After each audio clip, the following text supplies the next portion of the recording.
Hello दोस्तों, स्वागत है आपके आदि सर की क्लास में। दोस्तों आज है 3 अक्टूबर और मैं लेकर आया हूं 2 अक्टूबर और 3 अक्टूबर की स्टैटिक करंट जीके जीएस से रिलेटेड इंपॉर्टेंट क्वेश्चंस। दोस्तों और साथ साथ लास्ट में जब क्लास लास्ट वीडियो होगा तो फिर लास्ट में आपको 5 क्विज के क्वेश्चन पूछे जाएंगे और फिर 5 क्वेश्चन में जो टॉप 3 विनर्स होंगे उनके नाम कल की वीडियो में लिए जाएंगे।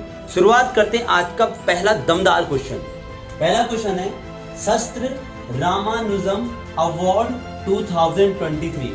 शस्त्र रामानुजम पुरस्कार 2023 जो है ये दिया गया है रुई की यांग झांग।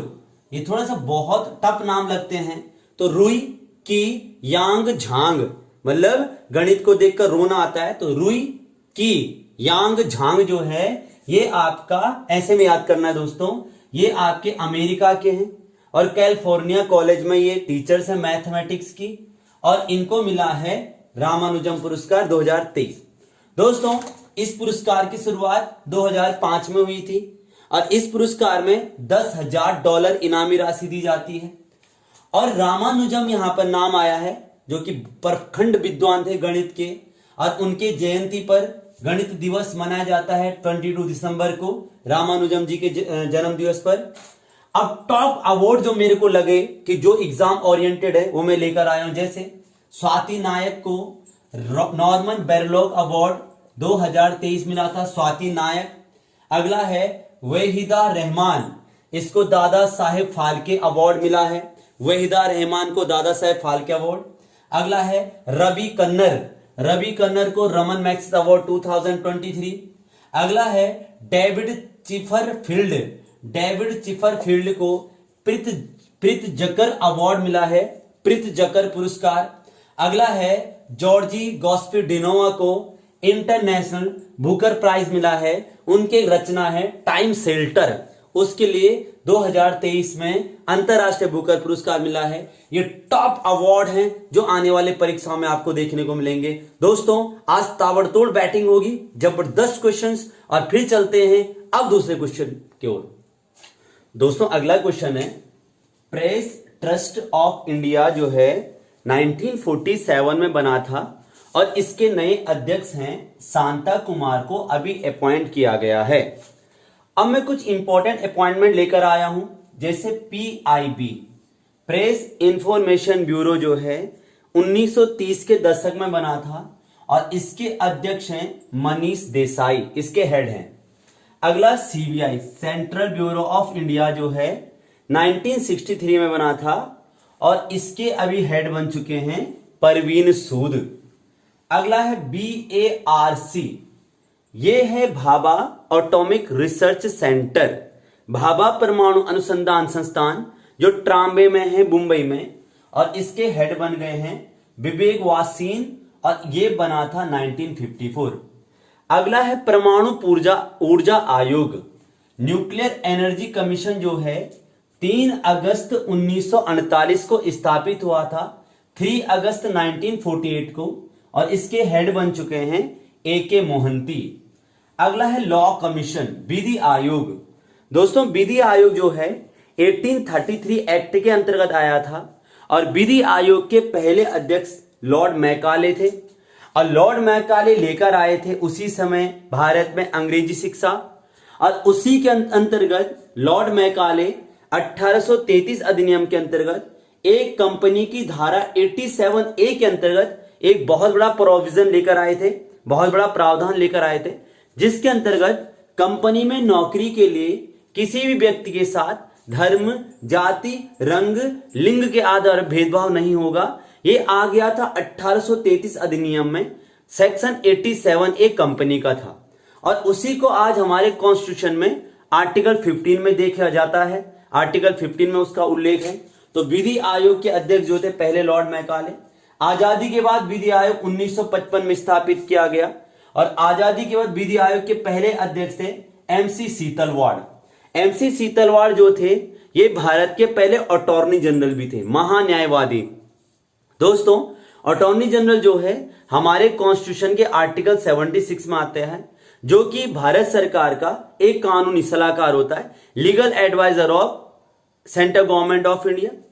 और इससे संबंधित एक आर्टिकल 88 भी आता है, ये 76 में अटॉर्नी जनरल 88 में आता है कि attorney general can participate both houses of parliament, महान्यायवादी संसद के दोनों सदनों में भाग ले सकता है, but can't voting any house, लेकिन किसी भी सदन में मतदान नहीं कर सकता।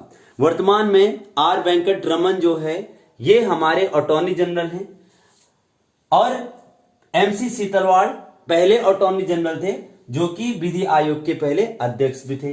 22वां विधि आयोग वर्तमान में चल रहा है। ऋतुराज अवस्थी 22वें विधि आयोग के अध्यक्ष हैं। अगला है राष्ट्रीय महिला आयोग, नेशनल वुमेन कमीशन, 31 जनवरी 1992, 31 जनवरी 1992 में बना था। रेखा आर्य जो है इसकी अध्यक्षा है, और जानकी पटनायक इसकी पहली महिला अध्यक्षा है। तो दोस्तों अगला क्वेश्चन है उमलिंगला फैशन रन। उमलिंगला एक पास है, एक दर्रा है जो कि लद्दाख में स्थित है, और वहीं पर एक फैशन शो हुआ है जो विश्व का सबसे ऊंचाई पर स्थित फैशन शो हुआ है। दोस्तों उमलिंगला दर्रा जो है ये बहुत फेमस लद्दाख में है, और अभी यहीं पर बीआरओ के द्वारा बॉर्डर रोड ऑर्गेनाइजेशन जो 1960 में बनी थी उसके द्वारा सबसे ऊंची सड़क भी बनाई गई है। सबसे ऊंची सड़क जो है, हाईएस्ट रोड जो है, ये इसी दर्रे पे बनाई गई लद्दाख में। अगला है दोस्तों विश्व का सबसे ऊंचा लड़ाकू हवाई अड्डा, जो सबसे ऊंचा विश्व का लड़ाकू हवाई अड्डा है, ये भी लद्दाख में न्यूमा नामक जगह पे बन चुका है। न्यूमा नामक जगह पे लद्दाख बहुत ज्यादा प्रसिद्ध। उसके बाद सबसे ऊंचा रेलवे आर्क ब्रिज, सबसे ऊंचा रेलवे आर्क ब्रिज जो है ये चिनाब नदी पर बन चुका है जम्मू कश्मीर में। इसके बाद विश्व का सबसे ऊंचा युद्ध स्थल, highest battle place in the world, ये सियाचिन ग्लेशियर में, सियाचिन ग्लेशियर को माना जाता है। सियाचिन ग्लेशियर जिसे कि 13 अप्रैल को 1984 को में 1984 में सियाचिन ग्लेशियर को ऑपरेशन मेघदूत के द्वारा स्वतंत्र किया गया था, और यहीं पर भारत की पहली महिला अधिकारी, Indian first women officer captain Shivani Chauhan को यहां पर अपॉइंट किया गया है। अगला है विश्व का सबसे ऊंचा मतदान केंद्र, वोटिंग सेंटर, यह है तशीगम हिमाचल प्रदेश में। जबकि सबसे लंबा कांच का पुल यह है वियतनाम में। अगला एमसीक्यू है दोस्तों, 2 अक्टूबर 1904 में मुगल सराय उत्तर प्रदेश में जन्म हुआ था लाल बहादुर शास्त्री जी का, जो कि 1964 से लेकर के 1966 तक भारत के दूसरे प्रधानमंत्री के रूप में जिन्हें नियुक्त किया गया था। 1964 में जब भारत के प्रधानमंत्री जवाहरलाल नेहरू जी की मृत्यु हुई थी, तो उनकी मृत्यु के बाद कुछ समय के लिए गुलजारी लाल नंदा जी को कार्यवाहक प्रधानमंत्री बनाया गया था, लेकिन पूर्ण रूप से भारत के दूसरे प्रधानमंत्री जो हैं यह बने थे लाल बहादुर शास्त्री। जैसे ही वो प्रधानमंत्री बने थे तुरंत 1965 में पाकिस्तान ने भारत पर आक्रमण कर दिया, और उसका मुंहतोड़ जवाब दिया हमारे प्रधानमंत्री जी ने, और जय जवान जय किसान नारे के साथ 1965 में पाकिस्तान को बहुत बुरी तरह से मारकर खदेड़कर यहां से बाहर भेज दिया। लेकिन जब वो 1966 में ताशकंद एक समझौते के लिए जा रहे थे, ताशकंद जो उज्बेकिस्तान की राजधानी है दोस्तों, ताशकंद, वहां पर एक एग्रीमेंट के लिए जा रहे थे, और वो एग्रीमेंट था भारत और पाकिस्तान के बीच में रिलेशन मजबूत करने का।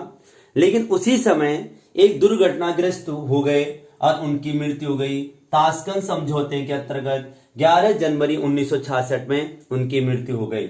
जैसे उनकी मृत्यु हुई, उनको 1966 में भारत रत्न दिया गया था, जो मरणोपरांत पहला भारत रत्न था। उनके जीवन की एक बहुत बड़ी उपलब्धि है राजभाषा अधिनियम, जो 1963 में नेहरू जी के समय बन गया था, ऑफिशियल लैंग्वेज एक्ट, जो कि 26 जनवरी 1965 को लागू हुआ था। तो यह लाल बहादुर शास्त्री जी का जयंती थी 2 अक्टूबर को कल, और उनकी जयंती पर मैं सत सत नमन करता हूं उनको। अब चलते हैं दोस्तों अगले क्वेश्चन की ओर। दोस्तों अगला बहुत महत्वपूर्ण क्वेश्चन है, वो है कैटलिन कारिको। याद रखना दो नाम, कैटलिन कारिको और ड्रू विस्मैन। अब आप ऐसे भी याद कर सकते हो, कारिको और विस्मैन। इनको 2023 में मेडिकल में नोबेल पुरस्कार दिया गया है, मेडिकल में। दोस्तों आपको पता होगा जो नोबेल होता है वो 6 क्षेत्रों में दिया जाता है। लगभग 6 ऐसे क्षेत्र होते हैं जिनमें नोबेल पुरस्कार दिया जाता है। उन्हीं में से एक मेडिकल भी होता है जिसमें कि दिया गया है इस वर्ष बहुत महत्वपूर्ण कारिको और विस्मैन। दोस्तों इन्होंने न्यूक्लियोसाइड बेस संशोधनों से संबंधित कुछ खोज की थी, और वो खोज की थी इन्होंने कोविड-19 का एक टीका बनाया था जिसका नाम था mRNA। इन्हीं की खोज के कारण कोविड-19 का एक वैक्सीन बना था जिसका नाम था mRNA, जिसकी फुल फॉर्म होती है मैसेंजर राइबोन्यूक्लिक एसिड। तो मैसेंजर राइबोन्यूक्लिक एसिड जो कोविड-19 के खिलाफ वैक्सीन बना था, इनमें इनका प्रबल योगदान रहा था। ये दोनों के दोनों अमेरिका के हैं और इनको मेडिकल में नोबेल प्राइज दिया गया है 2023 में। दोस्तों नोबेल प्राइज जो है ये अल्फ्रेड नोबेल की याद में 1901 से दिया जाता है। अल्फ्रेड नोबेल जिन्होंने डायनामाइट की खोज की थी, अल्फ्रेड नोबेल जो हैं ये स्वीडन के थे और इनकी याद में ये दिया जाता है। और नोबेल पुरस्कार जो है स्टॉकहोम में दिए जाते हैं।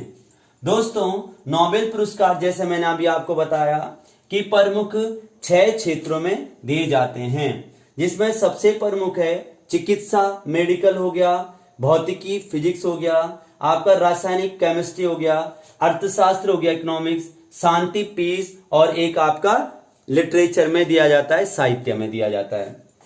दोस्तों लेकिन इन 6 में से एक जो पीस वाला होता है, शांति का होता है, वो नॉर्वे में दिया जाता है। बाकी 5 के 5 स्टॉकहोम में दिए जाते हैं, स्वीडन में। नॉर्वे में ओस्लो एक जगह पड़ती है, वहां पर जो है ये दिए जाते हैं पीस वाला। अब दोस्तों अब मैं कुछ क्वेश्चन इससे संबंधित लेकर आया हूं कि भारत के वो कौन कौन से रहे हैं प्रमुख जिन्हें नोबेल पुरस्कार दिया गया है। अब आप अच्छे से नोट बनाकर लिखें। सबसे पहले रविन्द्रनाथ टैगोर को 1913 में गीतांजलि के लिए दिया गया था, लिटरेचर।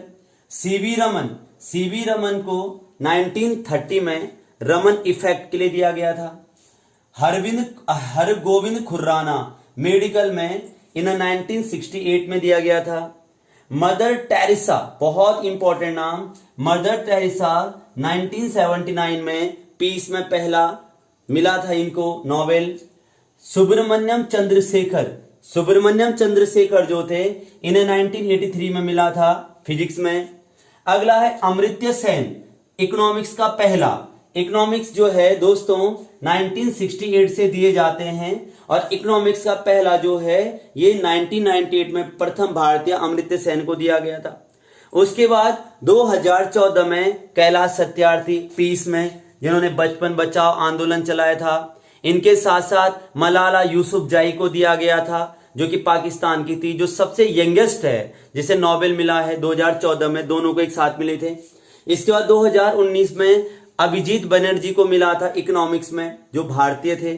और अब 2023 की बात करेंगे तो मेडिकल हमने देखा कि अमेरिका के 2 बड़े वैज्ञानिकों को मिला है। उन्होंने कोविड-19 का वैक्सीन जो था जिसका नाम था mRNA, मैसेंजर राइबोन्यूक्लिक एसिड की खोज की थी। और बहुत महत्वपूर्ण ये क्वेश्चन बनेगा दोस्तों। अब ये जो 6 सेक्टर है, अभी 6 क्वेश्चन, क्योंकि मैं एक साथ नहीं लिखा रहा हूं, जैसे जैसे दिए जाएंगे वैसे वैसे मैं लिखाऊंगा। आज आपको 2 नाम याद रखने हैं, कारिको और विस्मैन। अब चलते हैं दोस्तों अगले क्वेश्चन की ओर।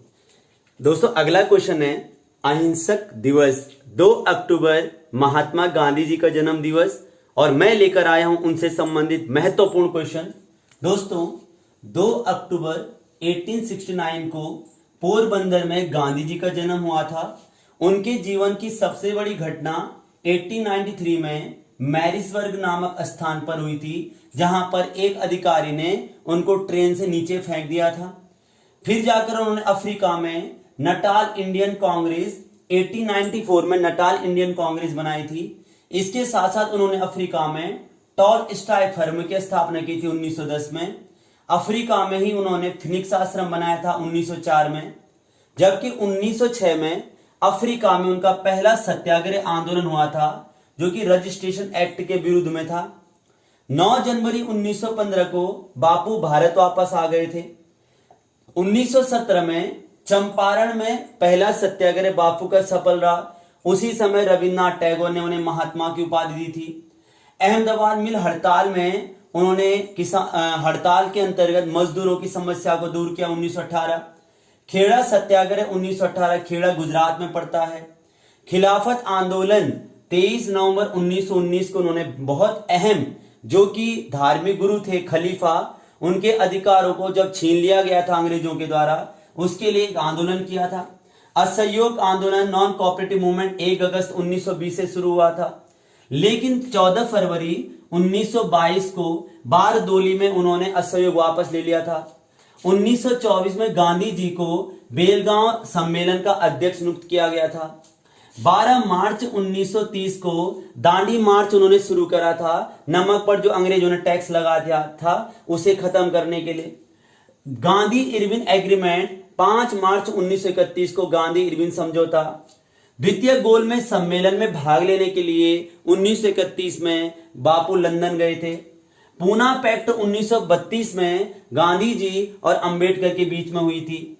इंडिविजुअल सत्याग्रह, व्यक्तिगत सत्याग्रह 1940 में गांधी जी के द्वारा शुरू किया गया था, एवं भारत छोड़ो आंदोलन 1942 में गांधी जी के द्वारा शुरू किया गया था। इनकी कुछ प्रमुख रचना है, जिसमें कि सबसे पहले है सत्य के साथ मेरा प्रयोग, हिंद स्वराज, इंडियन ओपिनियन, आत्मकथा, मेरे सपनों का भारत, एक हरिजन नामक पत्रिका भी निकाली थी, यंग इंडिया नामक पत्रिका भी इन्होंने निकाली थी। बहुत बड़ा नाम, 30 जनवरी 1948 को इनकी मृत्यु हो गई थी और इन्हीं की याद में 2 अक्टूबर को अहिंसक दिवस के रूप में मनाया जाता है। और बहुत बड़ा काम महात्मा की उपाधि रविन्द्रनाथ टैगोर ने दी थी। राष्ट्रपिता जो है सुभाष चंद्र बोस ने कहा था, भारत के बापू, केसर हिंद की उपाधि इनको अंग्रेजों ने दी थी, केसर हिंद की उपाधि। दोस्तों, बहुत बड़ा नाम, भर्ती करने वाला सर्जन जो है ये भी अंग्रेजों ने कहा था। तो महात्मा गांधी जी की जयंती थी कल,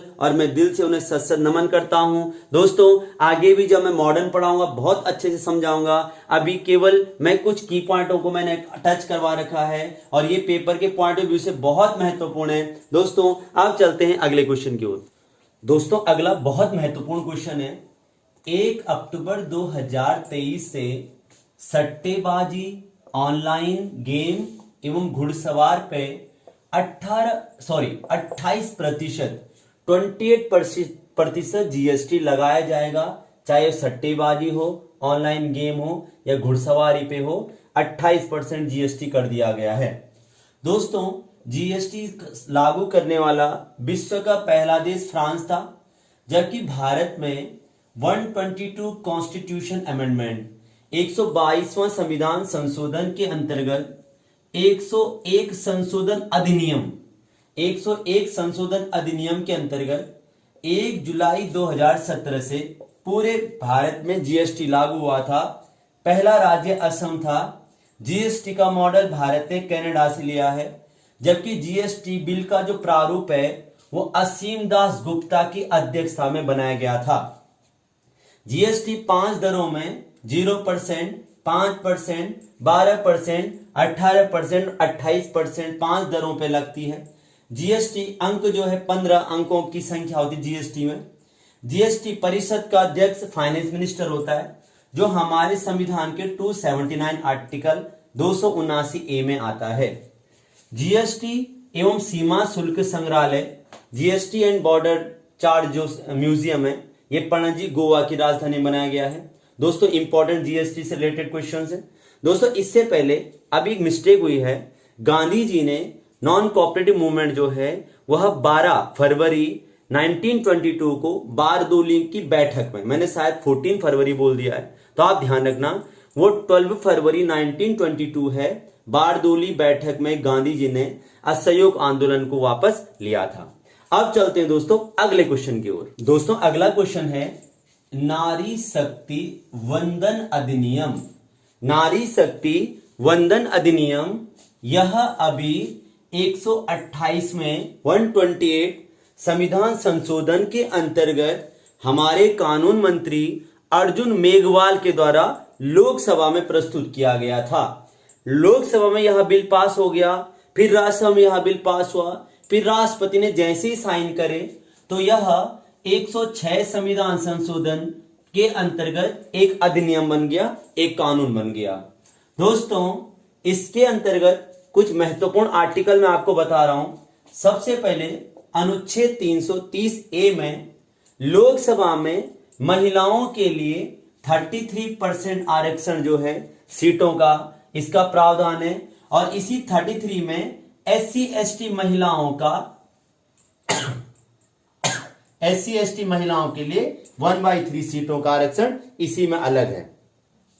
दोस्तों अगला है 332 ए जो है 332 ए अनुच्छेद में विधानसभा में महिलाओं को 33% आरक्षण, 33% रिजर्वेशन इन असेंबली आर्टिकल 332 ए के अंतर्गत, और इसी 33 में SC/ST का भी 1/3% अलग हो जाएगा। उसके बाद अगला है 334 ए के अंतर्गत यह आरक्षण 15 वर्षों तक लागू किया जाएगा, परवाही होगा, मतलब 15 वर्षों तक ये रहेगा। अगला है 233(9) ए और बी दिल्ली में महिलाओं के लिए, दिल्ली क्योंकि केंद्र शासित प्रदेश भी है और वह विधानसभा भी, तो उसके लिए अलग प्रावधान है। 33% महिलाओं के लिए आरक्षण है दिल्ली में, ये आता है 239 ए और बी। दोस्तों मैंने आपको इसके लिए बहुत अलग तरीके से वीडियो बनाई, आप उसे भी देख लेना। लेकिन मैं यहां पर बताना चाहता हूं ये जो भी प्रावधान है ये लागू होंगे जब हमारे देश में परिसीमन होगा। अब परिसीमन 2026 में होगा, इसके बाद ये आरक्षण लागू हो जाएगा। अगला क्वेश्चन है केंद्रीय जनजाति विश्वविद्यालय, सेंट्रल ट्राइबल यूनिवर्सिटी अभी तेलंगाना में केंद्रीय जनजातीय विश्वविद्यालय की स्थापना की गई है। राष्ट्रीय हल्दी बोर्ड जो है ये तेलंगाना में ही बनाया गया है।